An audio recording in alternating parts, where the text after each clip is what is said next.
Hi everyone, I'm Ashwani Sharma and welcome to our YouTube channel MBN Pharmacy Department। तो आज का जो topic है हम जो डिस्कस करने वाले हैं दैट इज योर डायबिटीज।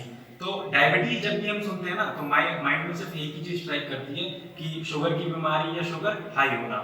तो एक्चुअली आज हम डिस्कस करेंगे कि डायबिटीज होती क्या है, डायबिटीज के लिए मतलब डायबिटीज कॉज कराने वाली कौन कौन सी चीजें होती हैं और इंसुलिन का काम क्या होता है। लेकिन उससे पहले हमें जो हमारा ग्लूकोज लेवल है जो नॉर्मल होता है, जो नॉर्मल वो रेगुलेट कैसे होता है हमारी बॉडी में। ऐसा क्या है कि ब्लड ग्लूकोज लेवल अगर ज्यादा हो रहा है तो उसको नॉर्मल मेंटेन कराया जा रहा है, लेकिन अगर लो हो रहा है तो उसको बढ़ा दिया जा रहा है। तो ऐसी कौन सी चीजें हैं, कौन से फैक्टर्स हैं हमारी बॉडी में, ऐसे क्या क्या फैक्टर्स हैं जिसकी वजह से ग्लूकोज का जो नॉर्मल वैल्यू है वो मेंटेन रहती है।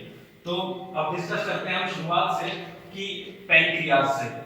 तो पैंक्रियाज सबसे पहले देखते हैं कि इसकी लोकेशन कहाँ पे है। तो जैसे कि आप देख पा रहे हैं ऊपर स्टमक है, स्टमक से जो निकल रही है आपकी इंटेस्टाइन। तो इंटेस्टाइन का जो फर्स्ट पार्ट होता है दैट इज योर ड्यूडेनम। तो ड्यूडेनम जो है वो सी शेप की होती है और उस सी शेप में ही आपका यहाँ पे पैंक्रियाज एम्बेड होता है। तो पैंक्रियाज का क्या रोल है हमारी बॉडी में? तो पैंक्रियाज दो तरीके के फंक्शन दिखाता है। First one is exocrine and second is endocrine. तो एक्सोक्राइन जो इसकी सिक्रीशंस होती हैं वो रिलीज होती हैं आपकी इंटेस्टाइन के अंदर, और आपका जो एंडोक्राइन जो सिस्टम होता है, एंडोक्राइन जो रिलीज होते हैं वो आपके रिलीज होते हैं डायरेक्ट ब्लड सर्कुलेशन में। तो हम बात करेंगे आज एंडोक्राइन की। तो एंडोक्राइन के लिए इसमें ना आपके स्पेसिफिक कुछ ग्रुप्स होते हैं सेल्स के। तो वो एक ग्रुप जो होता है उसको बोलते हैं आइलेट्स ऑफ लैंगरहैंस। तो आइलेट्स ऑफ लैंगरहैंस जो है उसके अंदर भी स्पेसिफिकली तीन टाइप के सेल्स होते हैं। First one your beta cell, alpha cell and your delta cell.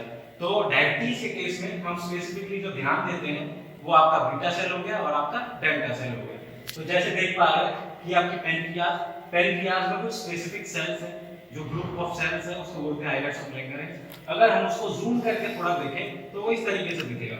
जैसे आप देख पा रहे हैं beta cells and your alpha cells. तो बीटा सेल और अल्फा सेल्स में डिफरेंस क्या है?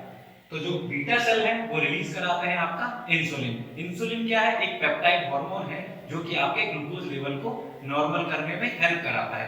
और जो आपका अल्फा सेल्स है, अल्फा सेल्स रिलीज कराते हैं एक हार्मोन, वो आपका है ग्लूकागोन। तो ग्लूकागोन क्या कराता है? अगर ग्लूकोज का लेवल लो हो रहा है तो उसको इंक्रीज कराने में हेल्प कराता है। तो आज इन दोनों के फंक्शन देखेंगे और ये डायबिटीज अगर इनमें कुछ एब्नॉर्मलिटी हो जाए तो उसकी वजह से डायबिटीज कैसे कैसे कॉज हो सकती है, इंसुलिन का काम क्या होता है, उस सबको आगे डिटेल में देखेंगे। तो इसके बाद देखते हैं कि अल्फा और बीटा सेल्स जो है वो रिलीज कराते हैं आपके जैसे देख पा रहे हैं यहाँ पे बीटा सेल्स है, बीटा सेल्स रिलीज करा रहे हैं इंसुलिन, और जो आपके अल्फा सेल्स है वो यहाँ पे ब्लड स्ट्रीम में क्या रिलीज करा रहे हैं? That is your glucagon. तो अब हम बात करते हैं, सपोज आपने कोई भी खाना खाया, डाइट ली कार्ब्स की, तो कार्बोहाइड्रेट जो होते हैं वो क्या होंगे? ब्रेक डाउन होने के बाद ग्लूकोज में कन्वर्ट होंगे। अब ग्लूकोज में कन्वर्ट होने के बाद वो ब्लड में एब्जॉर्ब होंगे, एब्जॉर्प्शन के बाद उनको सेल्स तक जाना होगा ताकि ग्लूकोज से एनर्जी बन पाए। तो सेल्स के अंदर ग्लूकोज को जब पहुंचना है तो वो पहुंचाने में हेल्प कौन कराता है? That is your insulin. वो हम आगे देखेंगे कि कैसे कैसे इंसुलिन आपकी हेल्प कराता है ग्लूकोज को सेल्स के अंदर एंटर कराने में। तो उससे पहले देखते हैं कि जब ग्लूकागोन और जो इंसुलिन इनका जो रिलीज हो रहा है, वो जो रेगुलेशन हो रहा है वो कैसे मेंटेन हो पा रहा है। सबसे पहले देखिए कि आपने सपोज कीजिए कोई आपने खाना खाया, तो खाना खाने के बाद आपने डाइट ली ऐसी जिसमें ग्लूकोज बहुत ज्यादा था। तो ग्लूकोज होने के कारण अब वो कहीं ना कहीं सेल्स में जाएगा ताकि आपको एनर्जी मिल सके। अब एनर्जी मिलेगी तभी आप कुछ काम कर पाएंगे। तो वो ग्लूकोज का जो अपटेक होता है सेल्स के अंदर वो कौन करा रहा है? इंसुलिन। अब देखते हैं कि हमारा जो बीटा सेल्स है उसको कैसे पता चलेगा कि ग्लूकोज ज्यादा हो गई है या कम है। तो उसके लिए स्पेसिफिक कुछ रिसेप्टर्स होते हैं, जैसे कि यहाँ पे आपको दिख रहा होगा कि ग्लूको रिसेप्टर्स। तो जब भी ब्लड शुगर हाई होगी, ब्लड शुगर हाई होने की वजह से आपका ग्लूको रिसेप्टर्स जो है वो सेंस करते हैं ग्लूकोज को कि वो कितने अमाउंट में हमारी बॉडी में प्रेजेंट है। तो ग्लूकोज की जो नॉर्मल वैल्यू होती है अगर फास्टिंग के टाइम पे बात करें that is your 70 to 100 mg per dl।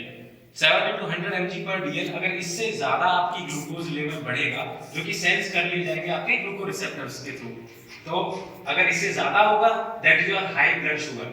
अब ब्लड शुगर जब हाई होगी it promotes insulin release from beta cells.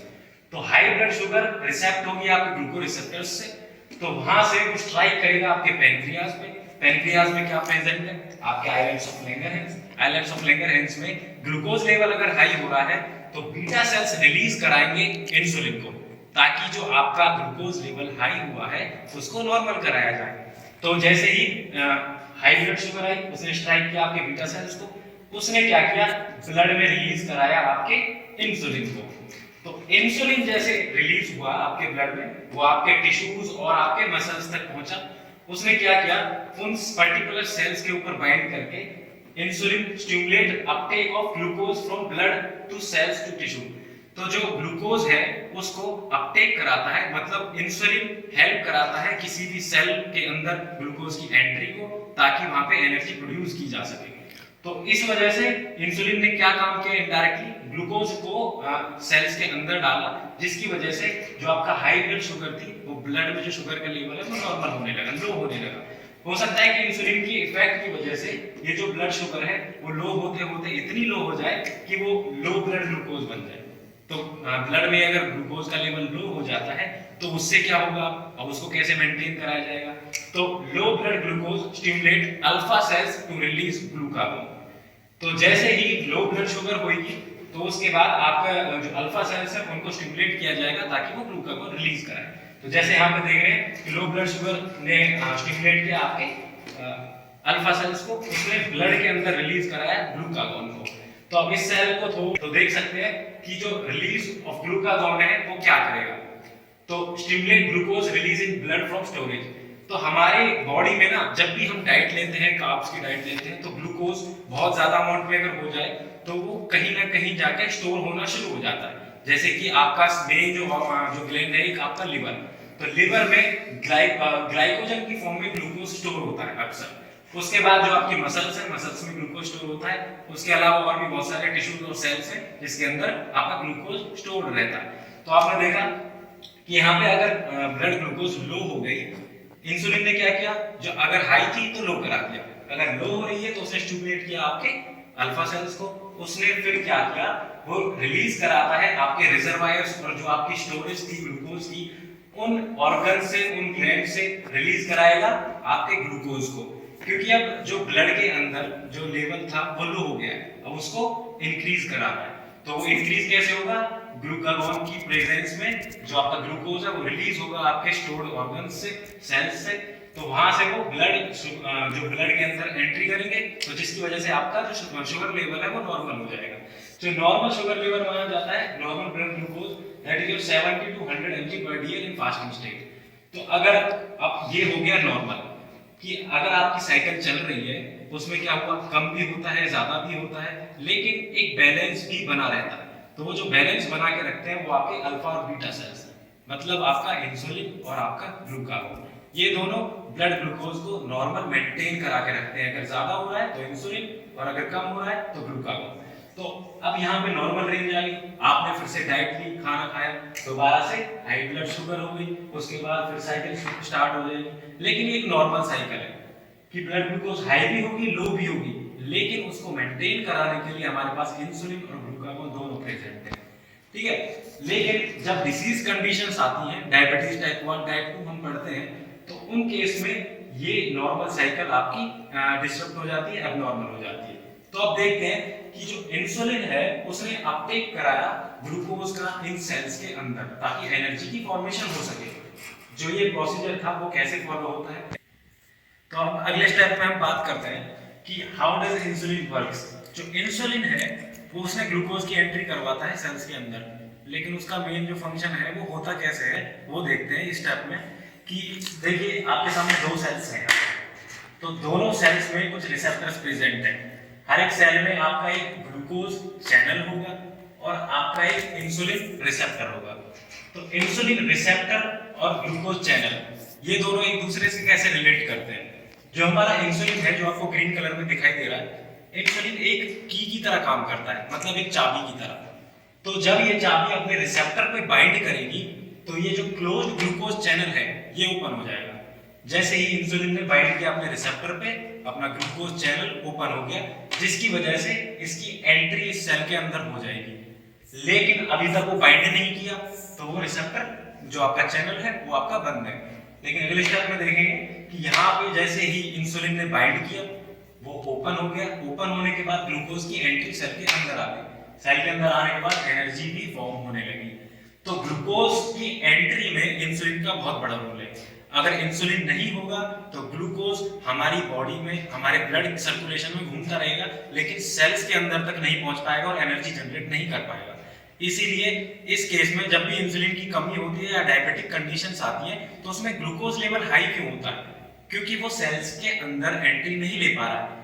मतलब एनर्जी की हमारी बॉडी को जरूरत है और ग्लूकोज हमारी बॉडी में बहुत ज्यादा है, लेकिन फिर भी एनर्जी, बंदा ऐसा लगता है कि बंदे को कि उसको बहुत ही डाउन एनर्जी हो रही है, ऐसा फील होने लगता है। लेकिन जब बात करते हैं ग्लूकोज लेवल की, वो हमारे ब्लड में बहुत ज्यादा है, फिर भी एनर्जी डाउन।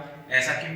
क्योंकि वो सेल्स के अंदर तक एंटर नहीं हो पा रहा, एनर्जी प्रोड्यूस नहीं करा पा रहा, जो कि इंसुलिन की वजह से उसकी एंट्री हो रही थी। तो अब बात करते हैं हमारे डायबिटीज के टाइप्स की, टाइप 1 एंड टाइप 2। इसके दो टाइप्स और होते हैं, वो हम शायद नेक्स्ट पार्ट जो होगा उसमें बात करेंगे। तो टाइप 1 में क्या है? Insulin dependent diabetes mellitus. Insulin dependent इसको क्यों कहा गया है? क्योंकि इसमें पेशेंट जो है वो इंसुलिन से डिपेंडेंट हो जाता है। अगर उसको इंसुलिन नहीं मिलेगी तो उसकी जो ग्लूकोज है वो सप्लाई उसकी सेल्स तक रुक जाएगी, एनर्जी प्रोड्यूस नहीं होगी। तो इस केस में क्या होता है, टाइप 1 जो डायबिटीज है, इसमें हमारे जो बीटा सेल्स हैं जो इंसुलिन को रिलीज करा रहे थे, वो बीटा सेल्स डिस्ट्रक्ट होने लगेंगे और उनसे इंसुलिन की सिंथेसिस नहीं हो पाएगी। सेकंड क्या है कि मतलब आपका जो इंसुलिन है या तो बिल्कुल ही नहीं बनेगा या फिर इतना बनेगा कि जो आपके काम का नहीं है, मतलब पूरी जो ग्लूकोज है उस पूरे को यूटिलाइजेशन में नहीं ला पाएगा। Second is your non insulin dependent. इस केस में क्या होता है कि आपका इंसुलिन जो है वो जितना आपको चाहिए उतना प्रोड्यूस हो रहा है, रिलीज हो रहा है, लेकिन इस केस में क्या है, वो इंसुलिन जो है अपना काम उस रिसेप्टर पे जाके नहीं दिखा पा रहा। जैसे कि बात की थी, यहाँ पे इंसुलिन की तरह काम कर रहा है, यहाँ पे जाके बाइंड करेगा, लेकिन अगर ये इस रिसेप्टर से बहुत ही ज्यादा सेंसिटिव हो जाए या रेजिस्टेंट डेवलप कर ले तो क्या होगा, ये चैनल्स को नहीं खोल पाएगा। इंसुलिन की अवेलेबिलिटी ब्लड के अंदर बढ़ जाएगी, लेकिन वो अपना जो चैनल है वो उसको नहीं खोल पा रहा। और क्या होगा, एब्नॉर्मलिटी इन ग्लूकोरिसेप्टर्स। जैसे कि हमने यहाँ पे लास्ट टाइम बात की थी कि जो हमारे ग्लूकोरिसेप्टर्स हैं, ग्लूकोरिसेप्टर्स क्या करते हैं, वो रिसेप्ट करते हैं, सेंस करते हैं कि ग्लूकोज लेवल कितना हो गया है, बढ़ गया है या कम है। तो अगर एब्नॉर्मल हो जाएंगे हमारे ग्लूकोरिसेप्टर्स, तो जो सेंस कर रहे थे कि ग्लूकोज लेवल हाई है या कम है, वही सेंस नहीं हो पाएगी। तो इंसुलिन की फॉर्मेशन किस बेस पे होगी या ग्लूकागोन की सिंथेसिस किस बेस पे होगी? तो टाइप 2 में क्या होगा, एब्नॉर्मलिटी इन ग्लूकोरिसेप्टर्स।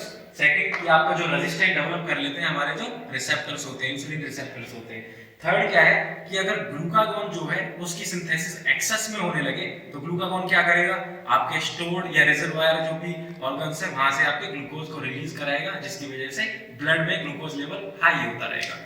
सो होपफुली आप सबको ये वीडियो पसंद आई होगी। So thank you for watching and if you like it then like, subscribe and press the bell icon of our channel. Thank you so much. और अगला जो पार्ट होगा, पार्ट 2, उसमें हम डिस्कस करेंगे कि कौन कौन सी ड्रग्स इसमें ट्रीटमेंट में यूज होती हैं और उनका क्या क्या फार्माकोलॉजिकल एक्शंस होता है। Thank you so much.